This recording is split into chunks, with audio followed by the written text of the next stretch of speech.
नमस्कार, स्वागत है आपका। आप देख रहे हैं प्राइम टीवी, मैं कीर्ति और इस वक्त की बड़ी खबर। असम में गुरुवार को दूसरे चरण के मतदान के बाद सोशल मीडिया पर एक वीडियो वायरल हुआ है जिसमें एक कार में ईवीएम मशीन देखी गई। बताया गया है कि ये कार पत्थरकंडी से बीजेपी उम्मीदवार कृष्णेंदु पॉल की है। हालांकि अभी बीजेपी या चुनाव आयोग की तरफ से कोई बयान नहीं आया है। वायरल वीडियो में दिख रहा है कि सफेद रंग की जीप के अंदर ईवीएम देखी जा रही है। वीडियो में लोग ये कहते सुने जा रहे हैं कि जीप कृष्णेंदु पॉल की है। इसके बाद कांग्रेस सांसद प्रद्युत बोरोदलई से लेकर गौरव गोगोई ने इस पर ट्वीट किया और बीजेपी ने ईवीएम लूटने का उन्होंने आरोप लगाया है। वहीं असम में बीजेपी कैंडिडेट की कार में ईवीएम मिलने के बाद चुनाव आयोग ने सख्त कदम उठाया। चुनाव आयोग ने 4 निर्वाचन अधिकारियों को सस्पेंड कर दिया है। साथ ही संबंधित पोलिंग बूथ पर दोबारा चुनाव करवाने का फैसला लिया गया है।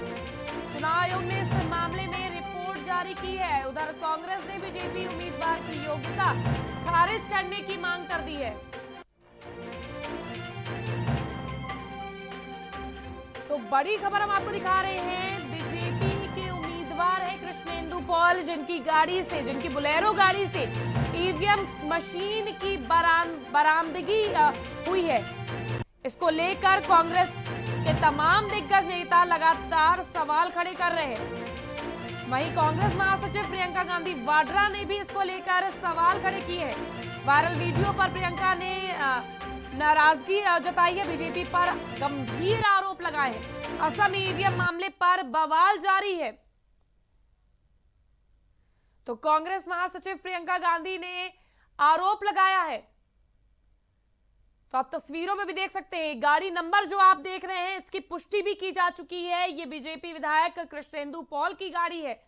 हालांकि लगातार कृष्णेंदु पॉल से बात करने की कोशिश की जा रही है, लेकिन उनकी कोई भी इस मामले पर जवाबदेही अभी सामने नहीं आई है। वहीं चुनाव आयोग भी इस पर कुछ बोलने को तैयार नहीं है। हालांकि 4 अधिकारियों को सस्पेंड कर दिया गया है, लेकिन सवाल यही है कि सुरक्षा कर्मी कहां थे, चुनाव आयोग के अफसर कहां थे। बीजेपी ने चुनाव का वही पूरे मामले पर कहीं ना कहीं बीजेपी से चुनाव का स्टंट भी करार दे रही है। तो बड़ी सवाल, ईवीएम की मशीन बीजेपी विधायक की गाड़ी में क्या कर रही थी।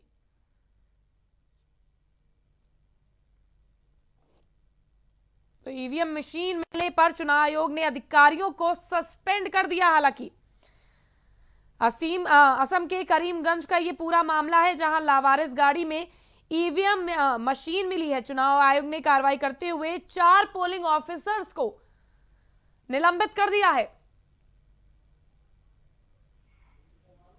हालांकि अभी ये स्पष्ट नहीं हो सका है कि बोलेरो गाड़ी के अंदर ये ईवीएम मशीन डमी थी या ईवीएम मशीन यूज हुई, पोलिंग में यूज हुई ये ईवीएम मशीन है। वहीं इस वक्त हमारे साथ कांग्रेस नेता अभिषेक जुड़ चुके हैं। अभिषेक जी, बहुत बहुत स्वागत है आपका। क्या मानना है आपका, ये जो ईवीएम मशीन मिली है विधायक की गाड़ी से, बीजेपी विधायक की गाड़ी पर, इस पर आपको क्या लगता है? जी नमस्कार। देखिए, ये तो हम लोग पहले भी प्रश्न चिन्ह उठाते रहे कि सत्ता का दुरुपयोग अगर कोई कर रहा है तो भारतीय जनता पार्टी सत्ता का दुरुपयोग कर रही है, और चुनाव आयोग पूरी तरीके से दबाव में है सत्ता के। आप देखिए कि हमेशा ऐसा क्यों होता है कि भारतीय जनता पार्टी की किसी गाड़ी से ही ईवीएम मशीन मिलती है। ये हमेशा से रणनीति रहती है, क्योंकि जब बैलेट बॉक्स का चलन था तब उस जगह पे भारतीय जनता पार्टी जीत नहीं पाती थी। आज ईवीएम के माध्यम से भारतीय जनता पार्टी जीत हासिल करती है। आखिर ऐसा क्यों? और सत्ता का दुरुपयोग आप इस तरीके से करेंगे कि चुनाव आयोग को भी आप दबा देंगे अगर, तो कैसे काम चलेगा? जनता ने एकमत होकर के वोट किया है, और वोट दिया है जनता ने बदलाव के लिए।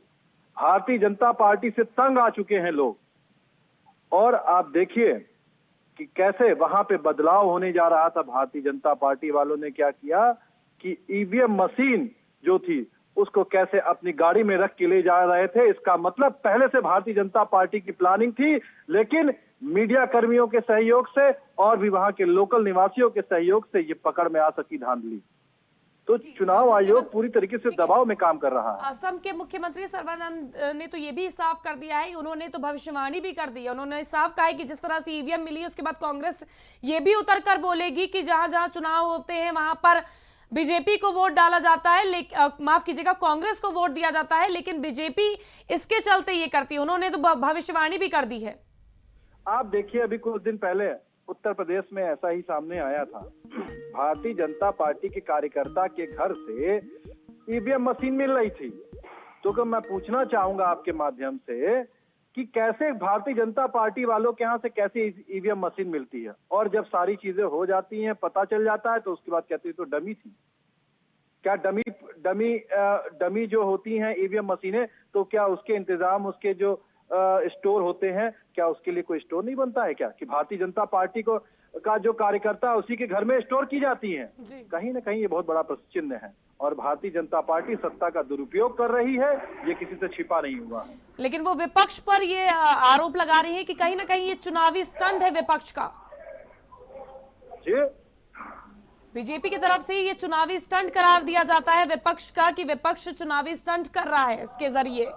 अरे भाई, हम चुनावी स्टंट कहाँ कर रहे हैं? हम तो साफ कह रहे हैं कि भारतीय जनता पार्टी के कार्यकर्ता के यहाँ से अगर ईवीएम मशीन निकल रही है और उनकी बोलेरो से बरामद हो रही है, तो इसमें भारतीय जनता पार्टी को कांग्रेस पार्टी इसमें क्या करेगी? भाई, जो सामने दिख रहा है हम तो वही कह रहे हैं ना। लोगों ने, आप पत्रकार लोगों ने इस चीज को दिखाया है, वहां के लोकल लोगों ने दिखाया हुआ इस चीज को, बरामद हुई है तो साहब, तो इसमें कांग्रेस पार्टी क्या कह सकती है?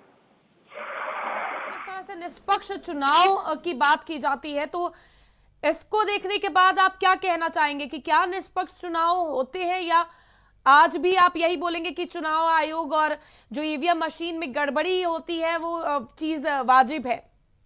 देखिए, आज के समय में निष्पक्ष चुनाव कहीं नहीं रह गया है। सत्ता का दुरुपयोग, भारतीय जनता पार्टी सत्ता का दुरुपयोग कर रही है, और पूर्ण तरीके से डबल इंजन की सरकार होने के बावजूद सत्ता का दुरुपयोग कैसे किया जाता है, ये कोई अमित शाह जी से पूछे, ये कोई नरेंद्र मोदी जी से पूछे कि सत्ता का दुरुपयोग कैसे करना है।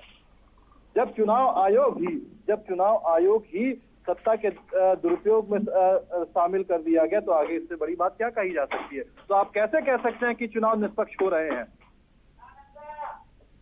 ठीक है, इस वक्त हमारे साथ वही राजनीतिक विश्लेषज्ञ दिलीप यशवर्धन जी भी जुड़ चुके हैं, तो राजनीतिक मायने भी जान लेते हैं हम दिलीप जी से।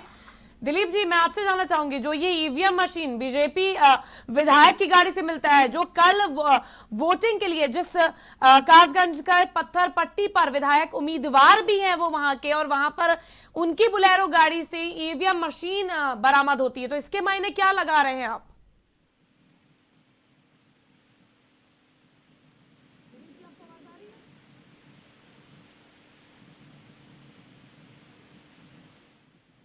दिलीप जी, आपको आवाज आ रही? ठीक है, दिलीप जी तक हमारी आवाज नहीं जा पा रही है, लेकिन चुनाव आयोग ने इस मामले पर रिपोर्ट जारी कर दी है। उन्होंने कांग्रेस, साथ ही साथ उन्होंने योग्यता खारिज करने की भी बात की है। लगातार कांग्रेस ने बीजेपी उम्मीदवार की योग्यता खारिज करने की बात सामने आ रही है। आप जिस व्यक्ति से बात कर रहे हैं, तो चुनाव आयोग ने इस मामले पर गंभीर आरोप चुनाव आयोग के ऊपर भी कहीं ना कहीं लग रहे हैं कि जिस तरह से लापरवाही उजागर हो रही है। ईवीएम मशीन बरामद होती है, हालांकि ये डमी है या फिर ये ईवीएम मशीन अभी पोलिंग बूथ पर यूज की गई थी, इसकी पुष्टि नहीं की गई है, लेकिन ये बड़ी बात सामने आ रही है। कासगंज पत्थरकट्टी पर कल चुनाव हुए थे, उसके बाद आज वहीं पर ये वीडियो वायरल हुई है जहां पर ये ईवीएम मशीन मिलती है बुलेरो गाड़ी में, जो बीजेपी विधायक की गाड़ी है, कृष्णेंदु पॉल की। लेकिन सवाल बड़ा यही है कि सुरक्षा कर्मी कहां थे, चुनाव आयोग के अफसर कहां थे? बीजेपी ने वहीं बीजेपी इसे पूरा चुनावी स्टंट करार दे रही है।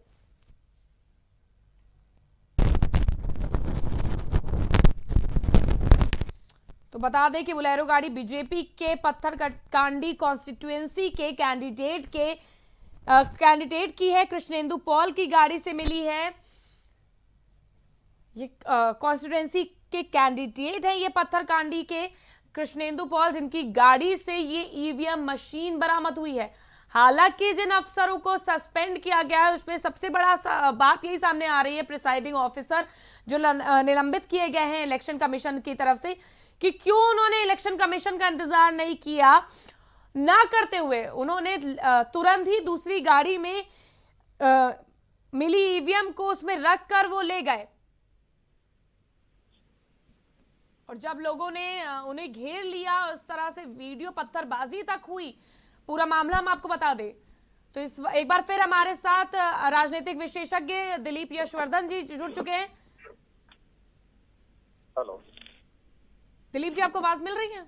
हाँ, मुझे आपकी आवाज मिल रही है। बिल्कुल। ठीक है दिलीप जी, मैं आपसे ये जानना चाहूंगी, आप किस तरह से देख रहे हैं कि एक गाड़ी मिलती है बीजेपी विधायक की जिसमें ईवीएम मशीन होती है कासगढ़ पत्थर कट्टी पर, तो क्या लगता है आपको, सुरक्षा कर्मी कहाँ थे, चुनाव आयोग के अफसर कहाँ थे? देखिए, जो कहानी निकल के सामने आ रही है, जो तथ्य अभी चल रहा है, उसमें ये बताया गया कि इलेक्शन ऑफिसर्स मशीन लेकर के जा रहे थे, मशीन खराब हो गई, उन्होंने रास्ते में लिफ्ट मांगी। लिफ्ट मांगते समय उनको ये नहीं पता था कि वो गाड़ी भाजपा विधायक की है और उस विधायक की है जिसने उस इलेक्शन में कंटेस्ट किया है। तो ये जो कहानी है, ये साफ साफ बता रही है कि मनगढ़ंत कहानी। अगर उन्होंने लिफ्ट मांगी भी थी तो ईवीएम मशीन के साथ सुरक्षा कर्मी कहाँ थे, इलेक्शन ऑफिसर्स कहाँ थे, इलेक्शन वो ईवीएम मशीन उनको हैंडओवर क्यों कर दी गई? और इलेक्शन कमीशन को जब पे होता है कोई भी ऑफिसर, तो उनके लिए ऑल्टरनेट हमेशा तैयार रहता है। कभी भी गाड़ी खराब हो जाती है तो नियरेस्ट थाने से उसकी हेल्प ले सकते हैं। किसी प्राइवेट आदमी से उन्हें लिफ्ट लेनी ही नहीं चाहिए। ये टोटली इलीगल है, बियॉन्ड ज्यूरिसडिक्शन है। अगर इलेक्शन ऑफिसर को कहीं कोई दिक्कत थी और वो इलेक्शन ड्यूटी पर थे और उनके पास ईवीएम मशीन थी जिसे वोटिंग थी, तो उनको नियरेस्ट थाने से मदद लेनी चाहिए थी। पुलिस उनके डोमेन में आती, पुलिस को फोन करते, पुलिस गाड़ी लेकर के आती, पुलिस सुरक्षा लेकर के आती और उनको उनके गंतव्य तक पहुंचा देती। ये भाजपा विधायक से लिफ्ट मांगना और ये कहना कि हमें ये नहीं पता था कि वो भाजपा के विधायक हैं, सरासर मनगढ़ंत कहानी है, इसमें कुछ न कुछ काला है। बिल्कुल दिलीप जी, उसके बाद जो प्रिसाइडिंग ऑफिसर है जिसे निलंबित कर दिया गया है, उनका तत्काल प्रभाव से दूसरी गाड़ी ले लेना, चुनाव आयोग के अफसरों का इंतजार ना करना, वहां उस गाड़ी का इंतजार नहीं करना, क्योंकि ये ना सरकारी गाड़ी थी ना प्रशासन की गाड़ी थी। यही मैंने कहा ना कि पहली बात तो जो चुनावी ऑफिसर्स होते हैं उनके अधिकार क्षेत्र में ही नहीं है कि वो किसी प्राइवेट गाड़ी से ईवीएम मशीन को लेकर के जाएं। उनके लिए सरकारी तंत्र इतना ज्यादा मुहैया रहता है कि अगर उन्हें कहीं कोई भी मुसीबत होती है तो वो किसी भी सरकारी विभाग से तुरंत सहायता मांग सकते हैं और वो विभाग उनको सहायता प्रदान कराएगा। और इनके लिए सबसे अच्छी चीज है कि नियरेस्ट थाने को फोन करते, थाने से जो भी नियरेस्ट थाना होता, थाने से थाने की जीप आती, पुलिस आती और इनको सुरक्षित इनके गंतव्य तक पहुंचा करके आती। इन्हें प्राइवेट आदमी से लिफ्ट लेने का कोई मतलब ही नहीं बनता, ये इनके अधिकार क्षेत्र में ही नहीं है। इन्होंने पहला काम, अगर इन्होंने गलती से भी लिफ्ट मांगी है प्राइवेट आदमी से, तो ये प्राइवेट आदमी से लिफ्ट मांगना भी इनके अधिकार क्षेत्र के बाहर है। इन्होंने अपने अधिकारों का मिसयूज किया है और अब जो ये कहानी बना रहे हैं, ये कहानी कहीं से भी एक्सेप्टेबल नहीं है। ये साफ दर्शा रही है कि इस खेल में कहीं ना कहीं मिली भगत है उस भाजपा विधायक की और इन इलेक्शन ऑफिसर। और इलेक्शन ऑफिसर, इलेक्शन कमीशन को इस पर बहुत कड़ाई से संज्ञान लेना चाहिए। सिर्फ सस्पेंड कर देना ही काफी नहीं है ऐसे ऑफिसर्स के लिए, अगर उनकी मिली भगत से चीजें हो रही हैं। तो निष्पक्ष चुनाव की जो बात होती है फिर दिलीप जी, उस पर भी कहीं ना कहीं सवाल खड़े होते हैं। और जिस तरह से लगातार कांग्रेस बीजेपी पर यह आरोप लगाती आई है कि ईवीएम में गड़बड़ी की जो बातें सामने आती आई, तो उसको कहीं ना कहीं इस मुद्दे के बाद हवा मिल जाएगी या वो सत्य साबित हो जाए। ईवीएम में गड़बड़ी होगी इस बात को मैं नहीं समर्थन देता हूं, क्योंकि जो रिपोर्ट आई है उसमें ईवीएम सही सलामत थी, उस पर कोई टेम्परिंग नहीं करी गई है, उसका लॉक सही सलामत था। लेकिन हाँ, ये सवाल तो जरूर खड़े करता है कि ऐसा क्यों हुआ। इस एक मशीन को लेकर के पूरे इलेक्शन में गड़बड़ी होती है, ऐसा क्योस नहीं लगाया जा सकता है। लेकिन हाँ, इलेक्शन उस पर्टिकुलर जो इलेक्शन ऑफिसर्स हैं उनकी ईमानदारी पर तो क्वेश्चन मार्क डेफिनेटली लगेगा कि उनकी क्या मंशा थी जिन्होंने जिस वजह से इन्होंने ये कृत्य किया है। ठीक है अभिषेक जी, लगातार आप लोग ये बात कह रहे हैं कि आप लोग बीजेपी उम्मीदवार यानी कि कृष्णेंदु पॉल की योग्यता को खारिज करने की आपकी लगातार मांग आ रही है सामने। अभिषेक जी, आपको आवाज आ रही है? ठीक है दिलीप जी, आपको क्या लगता है इसके बाद से कहीं ना कहीं बीजेपी काफी ज्यादा बैकफुट पर आ जाएगी या किस तरह से बीजेपी का इस पर रुख होगा? क्योंकि कृष्णेंदु पॉल की इस पर कोई भी अभी जवाबदेही सामने नहीं आई है। लगातार उनसे संपर्क करने की कोशिश की जा रही है लेकिन उनकी तरफ से कोई भी जवाबदेही अभी तक सामने नहीं आई है। देखिए, पार्टी का तो सबसे क्लियर कट जवाब ये आएगा कि इसको हमसे मतलब नहीं है, हमारी जानकारी में कोई चीज नहीं थी। अगर उस पर्टिकुलर विधायक से संबंधित कोई चीज है तो वो विधायक जी उसका जवाब देंगे। लेकिन पार्टी तो इससे साफ हाथ खड़ा कर देगी, ये मैं जानता हूँ। जी दिलीप जी, लेकिन सर्वानंद जी ने ये साफ कह दिया है, उन्होंने तो भविष्यवाणी भी कर दी कि अभी तो ये बात आई है, अब आगे ये कहेंगे ये लोग कि कांग्रेस को वोट डाला जाता है, बीजेपी उसमें अपना वोट करने के लिए ये चीजें की गई, उन्होंने तो भविष्यवाणी तक कर दी है। नहीं देखिए, अब ये जो पॉलिटिकल पार्टीज हैं ये एक दूसरे पर इल्जाम लगाएंगी, ये उनका अधिकार है, उनका काम है, मैं उस पर कुछ नहीं कहना चाहता हूँ। लेकिन मैं जो लॉ के डोमेन में आता है, जो इलेक्शन कमीशन का अधिकार क्षेत्र है, मैं उस पर बात कर रहा हूँ। भारतीय जनता पार्टी इस बात की जिम्मेदार व्यक्ति से संबंधित ये चीज है तो पार्टी तो इस बात की जिम्मेदारी नहीं लेगी, अब मुकर जाएगी कि उसकी जानकारी में ये चीजें नहीं है। हो सकता है वो इस बात का इल्जाम अपने विधायक के ऊपर डाल करके अपना पल्ला झाड़ ले या जनता में अपनी छवि को साफ कर ले कि उस पर्टिकुलर विधायक उन पर्टिकुलर ऑफिसर के साथ कोई साठगांठ थी, उनकी वजह से ये चीजें हुई तो हैं। क्या उनकी योग्यता खारिज कर दी जाएगी कृष्णेंदु पॉल की? कर जानी चाहिए, अगर उनका इन्वॉल्वमेंट एज इंडिविजुअल है तो भी कर देनी चाहिए। और पार्टी तो खैर इस बात को एक्सेप्ट नहीं करेगी, मैं बार बार ये बात कह रहा हूँ। लेकिन अगर इंडिविजुअल तौर पे भी उस विधायक का इस गेम में कहीं कोई भी हाथ है, कोई भी दूषित मनसा है, तो पार्टी को अपना पक्ष क्लियर करने के लिए और जनता को सफाई देने के लिए उसकी कैंडिडेचर को तुरंत कैंसिल कर देना चाहिए, बिना किसी इवेंट पट के कर देना चाहिए। Krishnendu Paul second phase of election में भी लड़े हैं, उसके बाद उनकी गाड़ी में तो ये काफी बड़ा कहीं ना कहीं शंका पैदा हो रही है दिलीप जी, क्योंकि वो सेकेंड फेज में अभी कल जो चुनाव हुए थे उसमें वो लड़े भी हैं। दोबारा से चुनाव कराना, ये प्रक्रिया दोबारा से करवाई जाएगी? ये इलेक्शन कमीशन का डोमेन है और ऐसा लीगली होता भी है कि अगर इलेक्शन में कहीं कोई गड़बड़ी पाई जाती है और वो गड़बड़ी सिद्ध हो जाती है तो इलेक्शन कमीशन वो इलेक्शन जो पूर्व में हो चुका है उसको कैंसिल करेगा और वहां पर री इलेक्शन कराएगा। और चूंकि अभी यहाँ काउंटिंग नहीं हुई है, कोई रिजल्ट नहीं आए हैं, तो इस इलेक्शन को कैंसिल करा कर रीपोल करा देना इलेक्शन कमीशन के लिए ज्यादा बेहतर होगा। क्योंकि रिजल्ट आने के बाद एक कंट्रोवर्सी आ जाती है। मान लीजिए रिजल्ट आने के बाद कांग्रेस के ही फेवर में चला जाए, तब तो कांग्रेस उसको नहीं कहेगी कि गलत हो गया, या किसी और पार्टी के फेवर में चला जाए तो भी वो पार्टी नहीं कहेगी गलत हो गया। लेकिन भाजपा के फेवर में चला गया तो 100% ये कहा जाएगा कि ये इसी वजह से हुआ है क्योंकि इलेक्शन ईवीएम मशीन में टेम्परिंग करी गई, इलेक्शन मशीन उन विधायक की गाड़ी में पाई गई है। तो इस कंट्रोवर्सी को खत्म करने के लिए बेहतर है कि वहाँ काउंटिंग ना करा करके रीपोल करा दिया जाए। रीपोल की तो बात सामने आ ही रही है दिलीप जी, लेकिन मैं आपसे राजनीतिक समीकरण पूछना चाहूंगी कि आपको क्या लगता है कि अब इसके बाद राजनीति में किस तरह से बदलाव आएगा असम की, और लोगों की मानसिकता पे किस तरह से ये प्रभाव करेगा? कोई बदलाव नहीं आएगा। देखिए बहुत छोटी सी घटना है पब्लिक की नजर से, मैं पब्लिक की नजर से बात कर रहा हूँ। पब्लिक इन सब घटनाओं का बहुत संज्ञान नहीं लेती है। पब्लिक अपने माइंड में जो सेट करके बैठी होती है कि किस पार्टी को वोट देना है, किस विचारधारा से प्रभावित है, वो उसी विचारधारा को वोट देती है, उसी पार्टी को वोट देती है। ये जो इलेक्शन की गड़बड़ियां हैं, ईवीएम की गड़बड़ियां हैं, ये पॉलिटिकल पार्टीज का आपस में झगड़ा करने का या आपस में इल्जाम लगाने का, दोषारोपण करने का एक माध्यम होता है। जनता इन चीजों से बहुत प्रभावित नहीं होती है और आज ये न्यूज में चलेगी, कल चलेगी, परसों चलेगी, उसका जनता भूल जाएगी इस बात। कोई फर्क नहीं पड़ता है जनता के ऊपर। तो अगर आप जनता के मद्देनजर ये बात पूछ रही हैं तो मैं दावे से कह सकता हूँ कि जनता का या जनता के जो वोटिंग टेंडेंसी है या जो वोटिंग पैटर्न है उसका इस घटना से कोई प्रभाव नहीं पड़ने वाला, कोई बदलाव नहीं। लेकिन कृष्णेंदु पॉल की दिलीप जी लगातार फोन ऑफ आना, उनका एकदम से गायब हो जाना, ये ज्यादा शंका पैदा कर रहा है कि जिस तरह से आपने बोला कि हमें पता है कि लिफ्ट लेनी पड़ी, और जिस तरह से जो प्रिसाइडिंग ऑफिसर्स के बयान सामने आ रहे थे कि मजबूरी में उन्हें बीजेपी विधायक की गाड़ी में ईवीएम मशीन रखनी पड़ी, लेकिन उसके बाद जवाबदेही क्यों नहीं सामने आ रही है कृष्णेंदु पॉल? ये तो सरासर झूठ है कि इनकी मजबूरी थी। ऐसी कोई मजबूरी इलेक्शन कमीशन के ऑफिसर के सामने हो ही नहीं सकती है। उस क्षेत्र में 50 अल्टरनेटिव उनके पास मौजूद थे जिसका उन्होंने इस्तेमाल नहीं किया। दूसरा, जो विधायक जी का जवाब नहीं आ रहा, फोन स्विच ऑफ आ रहा, उसका सीधा सा कारण ये है कि ये मामला भारतीय जनता पार्टी से जुड़ा है। वो कोई भी बयान देंगे तो बिना अपने आला कमान से पूछे हुए जवाब नहीं देंगे।